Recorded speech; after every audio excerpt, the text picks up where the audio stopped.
আল্লাহ সুবহানাহু ওয়া তাআলা কিছু স্থানকে সকল স্থানের ওপরে রেখেছেন। যতগুলো দিন বছরে থাকে তার মধ্যে কতগুলো দিনকে সেরা বলে আখ্যায়িত করেছেন।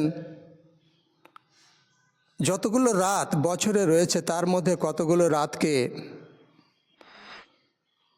উত্তম বলে উল্লেখ করা হয়েছে। কিছু সময় রয়েছে যেগুলোর আল্লাহ সুবহানাহু ওয়া তাআলা কসম করেছেন। তো আজকে আমরা জুমার খুতবায় যে আলোচনাটা সংক্ষেপে পেশ করব সেটা হচ্ছে আগামী মঙ্গলবার জুলহজ মাসের প্রথম তারিখ হবে। তাহলে সেই প্রথম তারিখ থেকে 10 তারিখ পর্যন্ত আল্লাহ সুবহানাহু ওয়া তাআলার কাছে বড় মর্যাদা রাখে, গুরুত্ব রাখে।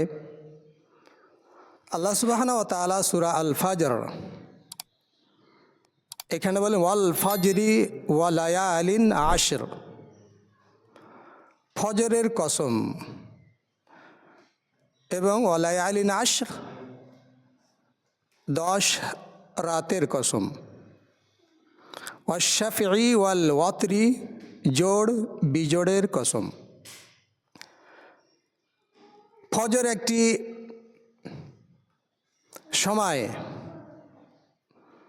মুসলিমদের উপরে যে সলা 5 ওয়াক্ত ফরজ তার একটি ওয়াক্তের নাম ফজর। ওয়ালায়ালিন আশর, এখানে লাইল শব্দের অর্থ রাত, কিন্তু এখানে দিবস বলা হয়েছে, ওর অর্থ নেওয়া হয়েছে। মুফাসসিরিনগণ তার অর্থ করেছেন ওয়ালায়ালিন আশর বলতে জুলহজ মাসের প্রথম 10 দিন। ইবনে কাসির রাহিমাহুল্লাহ তিনি তার তাফসির গ্রন্থে ওয়ালায়ালিন আশর বলতে জুলহজ মাসের 10 দিনকে উল্লেখ করেছেন। এই 10 দিন 12টি মাসের মধ্যে সেরা দিন।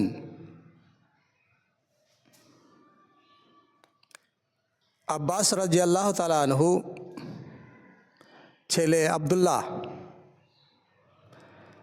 তিনি হাদিসটি নকল করেছেন যে মা মিন আইয়ামিন আল আমালু সালিহু ফিহিন্না আহাব্বু ইলাল্লাহি মিন হাযিহিল আইয়াম, ইয়ানি আইয়ামাল আশরি। আল্লাহ সুবহানাহু ওয়া তাআলার কাছে এমন কোনো দিন নেই যেই দিনগুলোতে আমল করলে জুলহজ মাসের প্রথম 10 দিনের আমলের চাইতে বেশি গুরুত্ব রাখে। তাহলে প্রথম 10 দিন জুলহজ মাসের আমল এত গুরুত্বপূর্ণ, এত ফজিলতপূর্ণ যা অন্য কোনো দিনের আমল তত গুরুত্ব, তত ফজিলতপূর্ণ, তত মর্যাদাপূর্ণ নয়। সাহাবায়ে কেরাম জিজ্ঞেস করলেন, ইয়া রাসূলুল্লাহ ওয়ালাল জিহাদ ফি সাবিলিল্লাহ, আল্লাহর রাস্তায় জিহাদ করাও কি ওই 10 দিনের আমলের চাইতে গুরুত্বপূর্ণ নয়, মর্যাদা রাখে না? রাসূল সাল্লাল্লাহু আলাইহি সাল্লাম উত্তরে বললেন ওয়ালাল জিহাদু ফি সাবিলিল্লাহ, আল্লাহর রাস্তাতে জিহাদটাও ওই 10 দিনের আমলের চাইতে বেশি ফজিলত রাখে না। ইল্লা রাজুলুন খরাজা বিনাফসিহি ওয়া মালিহি ওয়া লাম ইয়ারজি মিন যালিকা বিশাইইন, তবে ওই লোকের কথা ভিন্ন যে লোক জিহাদ করার জন্যে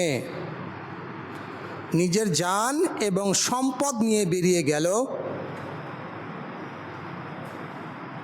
যুদ্ধের মাঠে শহীদ হয়ে গেল, তার মালও গেল, জানও গেল, তার কথাটাই ভিন্ন। তাহলে জুলহাজ মাসের প্রথম 10 দিনের আমল কত গুরুত্ব রাখে, কত মর্যাদা রাখে, জিহাদ করার চাইতেও তার মর্যাদা বেশি, আল্লাহর কাছে প্রিয় আমল। অথচ ইসলামের চূড়া, জিরওয়াতু সানামিহি আল জেহাদ, ইসলামের সর্বোচ্চ চূড়া হচ্ছে জেহাদ। অত জেহাদ যদি লোকটা তার জান মাল নিয়ে যুদ্ধ করতে যায়, যুদ্ধ করে গাজী হয়ে যদি বাড়ি ফিরে আসে, সে যত আল্লাহর কাছে প্রিয়, তার চাইতে প্রিয় হচ্ছে ওরা যারা 10 দিনে আমল করে। অথচ একজন মুজাহিদ যখন আল্লাহ সুবহানাহু ওয়া তাআলার উদ্দেশ্যেই দিন ইসলামকে উড্ডীন করার জন্যে, ইসলামকে রক্ষা করার জন্য জেহাদে যায়, তার অবস্থা, তার জান এবং তার মালের হেফাজত করাটা কত গুরুত্বপূর্ণ, এটা একটা চিন্তার বিষয়। তো এইরকম মুহূর্তেও, এইরকম পরিস্থিতিতেও এর চাইতেও ওরাই বেশি আল্লাহর কাছে প্রিয় যারা জুলহাজ মাসের প্রথম থেকে 10 তারিখ পর্যন্ত আমল করে। এবার আমলগুলো কি করে? এমন কোন আমল আছে যে 10 দিনের আমল সারা বছরের আমলের চাইতে সেরা? এমনকি কেউ কেউ বলেছেন রমাজান মাসের আমলের চাইতেও সেরা। কেন সেরা, কেন শ্রেষ্ঠ? আবার কেউ সমন্বয় করেছেন যে রমাজান মাসে 10টা রাত হচ্ছে শ্রেষ্ঠ রাতগুলোর মধ্যে, আর জুলহাজ মাসের প্রথম 10 দিন শ্রেষ্ঠ দিনগুলোর মধ্যে। রমাজান মাসে 10 রাতের মধ্যে একটি রাত আছে যার নাম হচ্ছে লাইলাতুল কদর, মর্যাদাপূর্ণ রাত, সম্মানিত রজনী। এমনিভাবেই জুলহাজ মাসের প্রথম 10 দিনের মধ্যে একটি দিন রয়েছে আরাফার দিন, ইয়াউমে আরাফা। লাইলাতুল কদরের যেমন 1000 বছরের আমলের চাইতে শ্রেষ্ঠ এক রাতের আমল, আরাফার দিনের সিয়ামটাও রয়েছে আগত বিগত 2 বছরের গুনাহ মাফ করার সওয়াব বা আমল। তাহলে দিনের মধ্যে সেরা দিন হচ্ছে ইয়ামে আরাফা।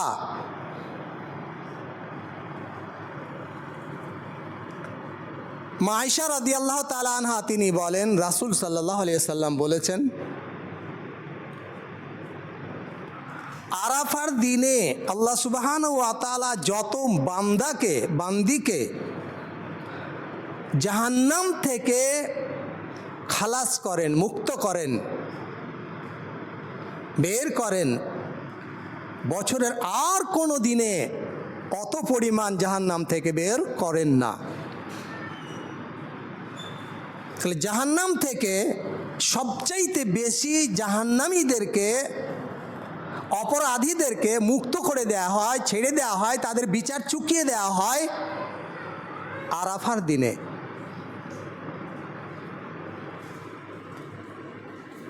তাহলে এখানে একটি দিন, ওখানে রমাজানে একটি রাত। রমাজানে যতগুলো ইবাদত করা যায় তার চাইতে বেশি মৌলিক ইবাদতগুলো জুলহাজ মাসের প্রথম 10 দিনে করা যায়। অন্য কোনো মাসে এত ইবাদতের সমাহার, এত ইবাদতের সমষ্টি আর নেই যা জুলহাজ মাসে রয়েছে। রমাজান মাসে সিয়াম রয়েছে, জুলহাজ মাসেও সিয়াম রয়েছে। মাসের মধ্যে কিন্তু সেরা মাস হচ্ছে রমজান মাস। সেখানে সিয়াম যেমন আছে, এই মাসটাতেও সিয়াম 9 দিন রয়েছে। প্রত্যেক মাসেই তো সোমবার বৃহস্পতিবার ওই চন্দ্র তারিখে 13, 14, 15 রয়েছে আইয়ামে বীজ।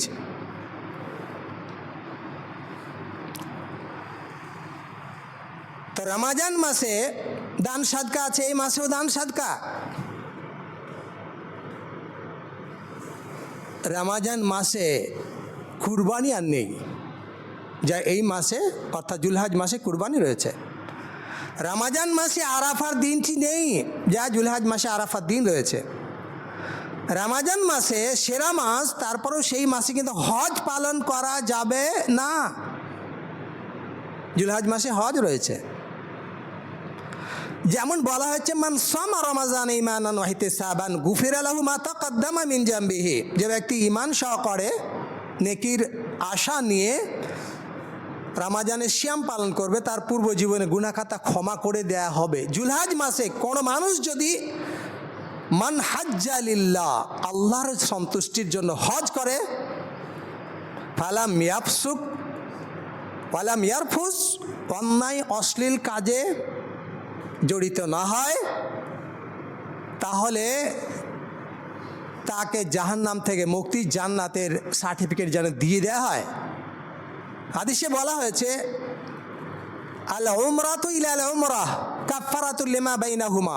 এক উমরা থেকে অপর উমরা পর্যন্ত মাঝে যতগুলো ভুল ত্রুটি হয়েছে ক্ষমা করে দেয়া হবে।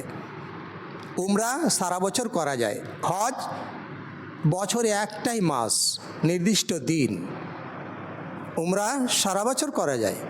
বলা হচ্ছে আল উমরাতু ইলাল উমরাহ কাফফারাতুল লিমা বাইনাহুমা। এক উমরা থেকে অপর উমরা করার মাঝের যা ভুল ত্রুটি তা মার্জনীয়। ওয়াল হাজ্জুল মাবরুর লাইসা লাহু জাযা ইল্লাল জান্নাহ। কবুলযোগ্য হজ, গ্রহণযোগ্য হজ মাবরুর, লাইসা লাহু জাযা, তার কোনো প্রতিদান নেই, তার কোনো বদলা নেই, ইল্লাল জান্নাহ, জান্নাত ছাড়া। গ্রহণযোগ্য, কবুলযোগ্য, কলুষ মুক্ত, একনিষ্ঠ আল্লাহর জন্য যে হজ, সে হজ যে পালন করলো তার প্রতিদান আল্লাহর কাছে জান্নাত ছাড়া কিছু নেই। রমজানের একটা সিয়াম পালন করার জন্যে ঈমান সহকারে সওয়াবের আশায় করলে পূর্ব জীবনে গুনাহগুলো মাফ হচ্ছে, আর এখানে জান্নাতের সার্টিফিকেট দেওয়া হচ্ছে। লাইসা লাহু জাযাউন ইল্লাল জান্নাহ, তার জন্য জান্নাত ছাড়া কোনো প্রতিদান আল্লাহর কাছে নেই। তাহলে কত বড় ফজিলতপূর্ণ মাস জুলহাজ মাস, যেই মাসে হজ রয়েছে। তো এই মাসে 10 দিন আমরা যাতে এবাদতের মাধ্যমে দিনগুলোকে অতিবাহিত করতে পারি, সেদিকে সতর্ক থাকতে হবে। আল্লাহ তুমি আমাদেরকে তৌফিক দান করো সেই দিনগুলোতে আমল করার, বলে আমিন। কি কি কাজ করবেন? প্রথম কাজ তাওবা ইস্তেগফার। সারা জীবনই তওবা করছেন, প্রতিদিনই করছেন, আস্তাগফিরুল্লাহ বলছেন, আস্তাগফিরুল্লাহ আল্লাযী লা ইলাহা ইল্লা হুয়াল হাইয়ুল কাইয়্যুম ওয়া আতুবু ইলাইহি বলছেন। প্রত্যেক ফজরে মাগরিবে বলছেন আল্লাহুম্মা আনতা রাব্বি লা ইলাহা ইল্লা আনতা খালাকতানি বলছেন। একটা তওবা, সবচাইতে সেরা তওবা আল্লাহুম্মা আনতা রাব্বি লা ইলাহা ইল্লা আনতা খালাকতানি। এটা যদি কোনো মানুষ বিশ্বাস সহকারে ফজরের সালাত পড়ে বা ফজরের সময় পড়ে, সন্ধ্যার আগে মারা যায়, লোকটা জান্নাতে যাবে বলে উল্লেখ করা হয়েছে।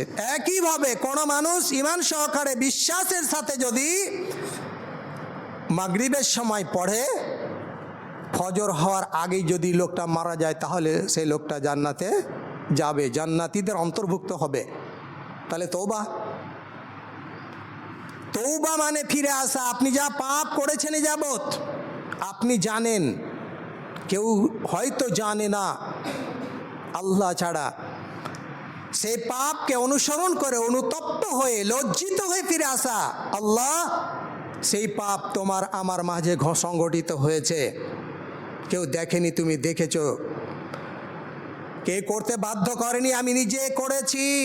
আল্লাহ তুমি আমাকে মার্জনা করো, ক্ষমা করো, আস্তাগফিরুল্লাহ, তোমার কাছে ক্ষমা ভিক্ষা চাই। মুখে বললে হবে না, মানুষকে দেখানো তওবা নয় যে না আমি আর ওই কাজে যাব না, আবার ওই কাজ আমি লুকিয়ে লুকিয়ে করলেন, এমনটি নয়, এটা তওবা না। এই জন্য আল্লাহ সুবহানাহু ওয়া তাআলা সূরা আত-তাহরিমে বলেন, ইয়া আইয়ুহাল্লাযীনা আমানু তুবু ইলাল্লাহি তাওবাতান নাসুহা। মুমিনেরা তোমরা একনিষ্ঠভাবে পারফেক্ট তওবা করো, ফিরে আসো, অনুতপ্ত হও, লজ্জিত হও, নিজেকে হেয় প্রতিপন্ন করো যে আমি একজন মানুষ হয়ে আল্লাহর সামনে এই কাজটা করে ফেললাম যে আমার দ্বারা করা অনুচিত ছিল, করে ফেলেছি। আল্লাহকে বারবার বলুন, কান্নাকাটির স্বরে বলুন, আল্লাহ তুমি মার্জনা করো। আল্লাহ আপনার ভুল ত্রুটি ক্ষমা করবেন। তাহলে 1 নম্বর কি? ক্ষমা চাওয়া, বেশি বেশি তওবা ইস্তেগফার করা। প্রতি ফরজ নামাজ অন্তে আস্তাগফিরুল্লাহ 3 বার করে আমরা পড়ি, তারপরে আল্লাহুম্মা আনতাস সালাম ওয়া মিনকাস সালাম তাবারাকতা ইয়া জাল জালালি ওয়াল ইকরাম। কেন? সর্বশ্রেষ্ঠ ইবাদত সালাত আদায় করার পরেই আস্তাগফিরুল্লাহ বলি কেন? ভুল করলাম সালাত আদায় করে? আল্লাহ সুবহানাহু ওয়া তাআলার কাছে বলছি, আল্লাহ যেভাবে অন্তরকে হাজির রেখে সব দিক থেকে নিজেকে গুটিয়ে নিয়ে এসে তোমার জন্য দাঁড়িয়েছি, তোমার জন্য রুকু করলাম, সাজদা করলাম,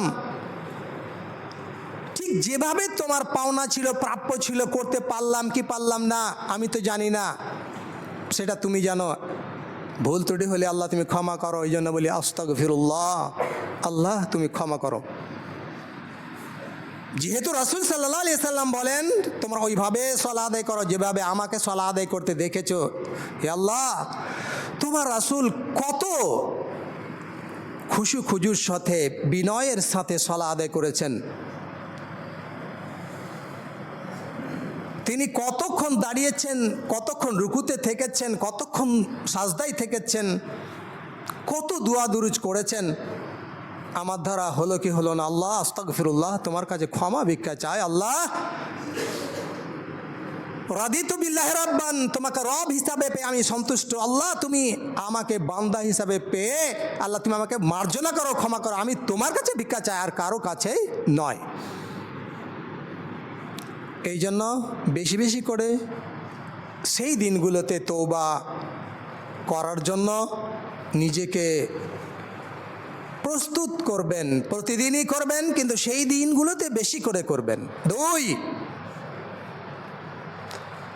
উম্মে সালামা রাদিয়াল্লাহু তাআলা আনহা তিনি বলেন রাসূল সাল্লাল্লাহু আলাইহি ওয়াসাল্লাম বলেছেন, মান রাআ হিলাল জিল হিজ্জাহ ওয়া আরাদা আন ইউজাহি ফালা ইয়াখুজ মিন শারিহি ওয়ালা মিন আজফারিহি শাই। জুলহজ মাসের চাঁদ যে ব্যক্তি দেখলো, যারা দেখলো এবং ইচ্ছা পোষণ করেছে কুরবানি করার, সে যেন তার নখ চুল অবাঞ্ছিত পশম সেই 10 দিনের মধ্যে, অর্থাৎ ঈদুল আজহার সালাত আদায় করার আগ পর্যন্ত না কাটে। তাহলে সোমবারের দিবাগত সন্ধ্যায় বেলায় এক ফালি সেই সরু চাঁদ দেখতে পাওয়া যাবে। তাহলে সেই দিন থেকেই আপনার সেইগুলো কাটা বন্ধ করতে হবে। তার আগেই আপনাকে সাফ সুতরা হতে হবে। তার আগেই আপনার যা অবাঞ্ছিত লোম রয়েছে সেগুলো পরিষ্কার করতে হবে। আপনার গোপ বা আপনার নখগুলো কর্তন করতে হবে। এগুলো যেন আপনার খেয়াল থাকে। একই সাথে প্রতি মাসের নতুন চাঁদ দেখার সময় আপনাকে দোয়া বলতে হয়। সেই দিনেও দোয়াটা বলবেন, আল্লাহুম্মা আহিল্লাহু আলাইনা বিল আমনি ওয়াল ঈমানি ওয়াস সালামাতি ওয়াল ইসলাম রব্বি ওয়া রাব্বুকাল্লাহ। আল্লাহ সুবহানাহু ওয়া তাআলার কাছে আপনি আরজি জানালেন, এ আল্লাহ, যে চাঁদ আমাদের উপরে উদিত হলো, উঠলো, পেলাম, এই মাসটা নিরাপত্তার সাথে, আমানের সাথে আল্লাহ তুমি আমাদের অতিবাহিত করিও। 3 নম্বর হচ্ছে, প্রতিদিন একজন মুসলিম কোরআন তেলাওয়াত করবে কিছু না কিছু। বিশেষ করে জিলহজ মাসের প্রথম দশকে সে আরও বেশি করে অ্যাক্টিভ হবে, আরও বেশি করে অধ্যয়ন করবে, আরও বেশি করে পড়বে। কেন রাসূল সাল্লাল্লাহু আলাইহি ওয়াসাল্লাম বলেন, মান করা মিনাল কোরআনি হারফান ফালাহু হাসানাতুন ওয়াল হাসানাতু বিআশরি আমসালিহা। যে ব্যক্তি কোরআনুল কারীমের একটি বর্ণ পড়বে তার জন্য একটি হাসানা রয়েছে, ওয়াল হাসানাতু বিআশরি আমসালিহা। আর একটা হাসানাকে 10 দিয়ে গুণ, অর্থাৎ 10টা তাহলে নেকি একটা হরফের বিনিময়ে। কিন্তু আমরা কি করি, সারা বছর আমাদের কোনো কোরআন তেলাওয়াত নেই। যখন শাওয়াল মাস আছে, তো না শাবান মাস আছে, তখন আমরা ওই শাবান মাসের 15 তারিখটাতে কোরআন তেলাওয়াত হয় নিজে করি, বা অন্য কাউকে দিয়ে করানোর ব্যবস্থা করি, অথবা রমজান মাসে নিজে কোরআন হয়তো 2-1 পাতা পড়লাম কি পড়লাম না, হাফেজে কোরআনদেরকে ডেকে নিয়ে কোরআনটা খতম করিয়ে নিলাম, যা শরীয়ত সম্মত নয়। আপনার কেউ আত্মীয় স্বজন মারা গেছে, আপনি নিজে কোরআন পড়লেন না, হায়ার করে নিয়ে এসে আপনি কোরআন পড়ালেন, যা শরীয়তে এর পারমিশন নেই। যে একজনের কোরআন পড়া অন্যজন পুণ্য ভোগ করবে, একজনের সালাহ আদায় করা অন্যজন পুণ্য ভোগ করবে, এমন নেই। তবে ইসলামের কিছু বিধিবিধান রয়েছে, একজন করলে আপনার আত্মীয় স্বজন মৃত ব্যক্তি পাবে। যেমন আপনার আত্মীয় স্বজন যে হজের উপযুক্ত হয়ে গিয়েছিল, সামর্থ্য ছিল, যে হজ করেনি, মারা গেছে, তার পক্ষ থেকে বদলি হজ করালে সে হজের নেকি পাবে। কোনো মানুষ যদি, জীবিত মানুষ, কোনো মানুষ যদি কোনো রোজাদারকে রোজা ইফতার করায়, তাহলে রোজা ও রেখে যত সব পেয়েছে, আপনি তাকে ইফতার করানোর বদৌলতে আপনি তত নাকি পাচ্ছেন। তাহলে কিছু আছে যা কোনো মানুষকে দিয়ে করাতে গেলে আপনি নেকি পাবেন, কিন্তু কোরআন বা সালাত বা নামাজ কোনো মানুষকে দিয়ে করালে আপনি পাবেন, এমন কোনো শরীয়তে বিধান দেয়া হয়নি। নামাজ বা সালাতটা একটা ব্যতিক্রম ইবাদত, যে ইবাদত আপনার দুঃখ কষ্ট, আপনার সুস্থতা বা অসুখ কিছু বুঝে না, সর্ব অবস্থায় নিজেকেই আদায় করে দিতে হবে। আপনি অসুস্থ আছেন, দাঁড়িয়ে পড়তে পারছেন না, বসে যান, বসে পড়তে পারছেন না, শুয়ে যান। মানুষের অবস্থা 3টার ওপরেই তো থাকবে, হয় লোকটা দাঁড়িয়ে থাকতে পারবে, অথবা বসতে পারবে না তো শুতে পারবে। মনে রাখতে হবে, অজ্ঞান যতক্ষণ না হয়েছেন ততক্ষণ পর্যন্ত আপনার ওপর থেকে সালাত মওকুফ নয়। জ্ঞান থাকতে গেলে আপনি যেখানেই থাকবেন, বাড়িতে বা চিকিৎসালয়ে, সেখানেই আপনি যেদিকে আপনার মুখ থাকুক না কেন, কোনো যদি আপনার সক্ষমতা না থাকে, সেদিকেই আপনাকে সময় মতো চোখের ইশারাতে সালাত আদায় করতে হবে। এমনকি যুদ্ধের ময়দানে শত্রুপক্ষ তাড়া করছে, এই দৌড়ানো অবস্থায় সালাত আদায় করতে হবে, যাতে কোনো রুকুন সিজদা নেই। এমনটি যদি হতো, বাড়িতে আমার স্ত্রী, আমার মেয়েরা রয়েছে, ওদেরকে বললাম যে তোমরা আমার জোহরের সালাটা আদায় করে দিও, আমি এখন ব্যস্ত রয়েছি, আসরের সালাটা তোমরা আদায় করে দিও, আমি এখন যুদ্ধক্ষেত্রে মানে পাঞ্জা লড়ছি।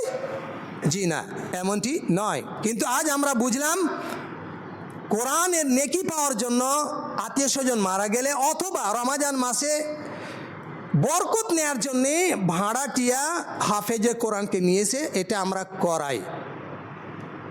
যেখানে রাসূল সাল্লাল্লাহু আলাইহি ওয়াসাল্লাম বলেন, মান আমিলা আমালান লাইসা আলাইহি আমরুনা ফাহুয়া রাদ। কোনো মানুষ এমন আমল করলো, আমল, তাহলে আমলই তো করলো, মান আমিলা আমালান, এমন আমল, নামাজ পড়া আমল, রোজা রাখা আমল, জিকির আজকার করা আমল, সাদকা করা আমল, ভালো কথা বলা আমল। তাহলে মান আমিলা আমালান, যে মানুষ এমন কোন আমল করলো, লাইসা আলাইহি আমরুনা, যে আমলের বিষয়ে মুহাম্মদ সাল্লাল্লাহু আলাইহি সাল্লামের কোনো সার্টিফাই নাই, তিনি করতে বলেননি, ফাহুয়া রাদ, সেটা আপনার কাছে, সেই আমলটা যত গুরুত্বপূর্ণ হোক, যত ভ্যালুয়েবল হোক আপনার কাছে, আপনার সমাজের কাছে, আপনার গণ্যমান্য ব্যক্তির কাছে, তবুও সেটা বাতিল, তবুও সেটা বাতিল। কেন বাতিল? মুহাম্মদ সাল্লাল্লাহু আলাইহি ওয়াসাল্লাম বলছে সেটা বাতিল, যেহেতু আমি সেটা নির্দেশ দেইনি, আমি সেটা করেও দেখাইনি, করতেও বলিনি। কেন করলে? তাহলে কোরআন নিজে তেলাওয়াত করবেন, কিছুই না পারলে অন্ততপক্ষে সূরা ইখলাস 3-3 বার করে পড়তেই থাকবেন। যেহেতু আল্লাহ রাসূল সাল্লাল্লাহু আলাইহি ওয়াসাল্লাম বলেন সূরা ইখলাস হচ্ছে 3 ভাগের 1 ভাগ। 3 বার কোরআন তেলাওয়াত করতে, সূরা ইখলাস তেলাওয়াত করতে গেলে তাহলে পুরা কোরআন পড়া সব আল্লাহ দেবেন। আপনার এতে অভিযোগ কেন? একজন পুরা কোরআন পড়লো যায় নাকি, আমি সূরা ইখলাস 3 বার পড়লাম তাতেই তাই নাকি? হ্যাঁ তাই নাকি, আল্লাহ দিচ্ছে তো, তোমার এত আপত্তি কেন? কিছুই করতে পারছো না, এইটা তো করতে পারবে। যেন ঘুমানোর সময় যেমন পড়তে হয়, বিছানাতে বসে হাতটাকে সামনে রেখে সূরা ইখলাস, সূরা ফালাক, সূরা নাস একবার করে পড়লে করে সামনের দিক থেকে সর্বশরীর মালিশ করলেন, আবার পড়ুন, আবার মালিশ করুন, আবার পড়ুন, আবার মালিশ করতে 3 বার। তাহলে প্রতিটা সূরায় 3 বার করে পড়া হচ্ছে। তাহলে কোরআন তেলাওয়াত যদি আপনি A to Z সূরা ফাতিহা থেকে সূরা নাস পর্যন্ত পড়তে না জানেন, না পারেন, যা মুখস্থ আছে তাই পড়ুন। এই কোরআনের মাধ্যমেই আপনার মর্যাদা বাড়িয়ে দেওয়া হবে, আপনার প্রমোশন হবে। ইকরা, পড়ো আর ওপরে উঠতে থাকো, আপনার প্রমোশন হচ্ছে। কাজের ক্ষেত্রে প্রমোশন চাই আমরা, ডিমোশন চাই না। আল্লাহ সুবহানাহু ওয়া তাআলা কোরআনুল কারীম দিয়েছেন, পড়ো আর তোমার ওপরে চলে যাও, তোমার মর্যাদা বৃদ্ধি হবে। তাহলে এই কোরআনুল কারীমকে আমাদের পড়া উচিত, মানে এটা আমাদের শিক্ষা করাতে একান্ত জরুরি। এবং আমাদের প্রত্যহ প্রতিদিনই কিছু না কিছু কোরআন তেলাওয়াত করা, বিশেষ করে জুলহাজ মাসে প্রথম দশকে বেশি করে করা। আল্লাহ সুবহানাহু ওয়া তাআলা আমাদেরকে যেন তৌফিক দান করে, বলি আমিন।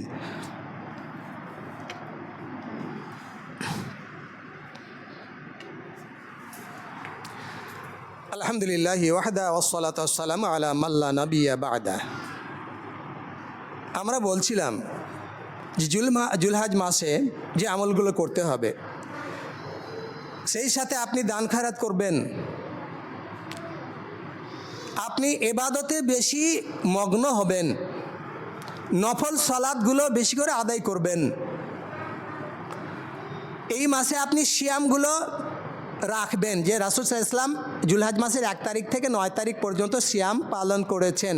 বিশেষ করে কিছুই যদি না পারেন তাহলে আরাফার দিনের সিয়ামটা রাখার চেষ্টা করবেন। কেন? রাসূল সাল্লাল্লাহু আলাইহি সাল্লামকে জিজ্ঞাসা করা হয় সিয়ামে ইয়াউমে আরাফা, আরাফার দিবসের সিয়াম সম্পর্কে। তিনি বলেন, সিয়ামু ইয়াউমে আরাফা আহতাসিবু আলাল্লাহি আন ইউকাফফিরা সানাতাল্লাতি ক্বাবলাহু ওয়াস সানাতাল্লাতি বা'দাহু। আরাফার দিনের একটি সিয়াম আমি আল্লাহ সুবহানাহু ওয়া তাআলার কাছে আশা রাখি বিগত এবং আগত 1 বছর পূর্বের, 1 বছর আগের গুনাহ আল্লাহ ক্ষমা করে দিবেন। তাহলে বিগত 1 বছরের, আর এটা আসবে আগত, যেটা আসছে 1 বছরের গুনাহ মাপ। আমি বুঝলাম না, যেটি ভুল হয়েছে সেটি তো ভুল ক্ষমা হয়ে গেল, 1 বছর যে আসছে সামনে, এগুলো ক্ষমা হয়ে গেল কি করে? আমি তো গুনাহই করিনি, তারপরেও আল্লাহ ক্ষমা করে দিয়েছেন। হ্যাঁ, তারপরে আল্লাহ ক্ষমা করে দিয়েছেন। আপনি যদি একনিষ্ঠভাবে আল্লাহর সন্তুষ্টির জন্য সিয়ামটা পালন করে থাকেন, আগামীতে ভবিষ্যতে আপনার দ্বারা পাপগুলো সংঘটিত হওয়া থেকে আল্লাহ রক্ষা করবেন। কত বড় তাহলে কাজটা! আপনি পাপ কাজ করতে যাবেন, আপনার ভিতরে অনুশোচনা যাবে, আমি এটা কাজ করবো না, না এটা কাজ করবো না, যাক আমার 10 পয়সা লস হোক, আমি এই কাজ করতে যাব না। তাহলে বুঝবেন যে তাহলে আমার আগামী 1 বছরের গুনাহ মাফ হয়েছে। আর যদি মনে করেন যে আগামী 1 বছর গুনাহ তো মাফ হয়ে গেছে, যা পারি করেই যায়, তাহলে বুঝতে হবে আপনি সিয়াম জাস্ট রেখেছেন, না বিগতটা আপনার মার্জনা হবে, না আগতটা হবে, হবে না। রাসূল সাল্লাল্লাহু আলাইহি সাল্লাম বলেন, মান সামা ইয়াওমান ফি সাবিলিল্লাহি, যে ব্যক্তি আল্লাহর সন্তুষ্টির জন্য, এটা ফরজ নয় কিন্তু নফল, আল্লাহর সন্তুষ্টির জন্য একটি সিয়াম সাধনা করবে, একটি সিয়াম পালন করবে, বা'আদাল্লাহু ওয়াজহাহু আনিন নারি সাবঈনা খরিফান, আল্লাহ তার চেহারাকে, মুখমণ্ডলকে, অর্থাৎ সেই ব্যক্তিটাকে জাহান্নাম থেকে 70 বছরের দূরত্বে রাখবেন। লোকটা তাহলে জাহান্নামে যাবে না। 70 বছরের দূরত্বে, অর্থাৎ জাহান্নাম আর ব্যক্তির মাঝখানে ব্যবধান হচ্ছে 70 বছরের পথ। 70 বছরের পথ কিসে যাবে? পায়ে হেঁটে? কোনো 2 চাকার যানবাহনে? না এরোপ্লেনে? কিসে? এটা বলা হয় নাই। তাহলে 70 বছরের দূরত্বে ওই ব্যক্তিকে রাখা হবে, যেই ব্যক্তি আল্লাহর সন্তুষ্টির জন্য মাত্র একটি সিয়াম পালন করেছে। তাহলে আল্লাহর সন্তুষ্টি থাকতে হবে আপনার ইবাদতের মধ্যে। তাহলে এখানে আমরা এক সিয়ামটা পাচ্ছি, অন্ততপক্ষে আমরা সিয়ামটা কিছুই না পারতে গেলে সেই দিনের, আরাফার দিনের সিয়ামটা আমরা রাখবো। তারপরে হচ্ছে কুরবানি। কুরবানির দিন আমরা কুরবানি করব। এই কুরবানি বিষয়ে আমরা আগামী ইনশাআল্লাহ পরবর্তী জুমাটায় এই বিষয় নিয়ে আলোচনা পেশ করব। আল্লাহ তুমি আমাদের ভুল ত্রুটিকে মার্জনা করো, আমিন। আল্লাহ তুমি আমাদের মধ্যে যারা অসুস্থ রয়েছে তুমি তাদেরকে সুস্থতা দান করো, আমিন। আল্লাহ আমাদেরকে আর্থিকভাবে সচ্ছলতা দান করো, বলি আমিন। আল্লাহ আমাদের মধ্যে ভ্রাতৃত্বভাব বজায় রেখে ইহলীলা সংবরণ করা তৌফিক দান করো, বলি আমিন।